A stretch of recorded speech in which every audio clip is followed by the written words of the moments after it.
A 13-year-old boy presents with a history of chest pain on exertion over the left precordium, increasing in frequency over the past 2 months. He had to stop playing soccer because of the pain, which resolved with rest. On exam, he has a grade 3 out of 6 very harsh systolic ejection murmur heard best at the left sternal border, with radiation to the right upper sternal border. ECG reveals left ventricular hypertrophy. You are concerned about either valvular aortic stenosis or hypertrophic cardiomyopathy. How can you distinguish between these two disorders by physical exam? Option A: the murmur of AS decreases in the squatting position. The murmur of HCM increases. Option B: the murmur of AS tends to be louder than grade 3 out of 6.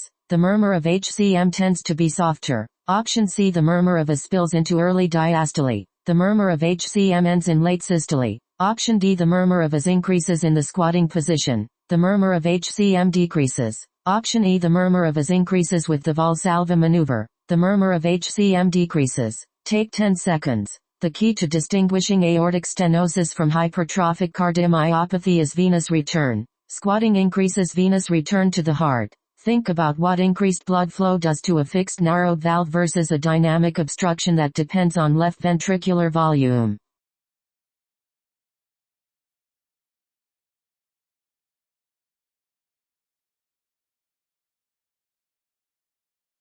The correct answer is D. The murmur of aortic stenosis increases in the squatting position. The murmur of hypertrophic cardiomyopathy decreases. Squatting increases venous return to the heart. In valvular aortic stenosis, increased blood volume flows across the fixed narrowed aortic valve. More flow equals a louder murmur. In hypertrophic cardiomyopathy, the obstruction is dynamic. Increased left ventricular volume separates the hypertrophied interventricular septum and the mitral valve leaflets, the two main factors creating obstruction, so the obstruction decreases and the murmur gets softer. Option A says the opposite, that is decreases and HCM increases with squatting. This is exactly backwards. Option E says AS increases with the Valsalva maneuver. Valsalva decreases venous return, so AS actually decreases with Valsalva, and HCM increases. Option E has this reversed. Option B is incorrect because both AS and HCM murmurs can be of any intensity depending on the degree of left ventricular outflow tract obstruction.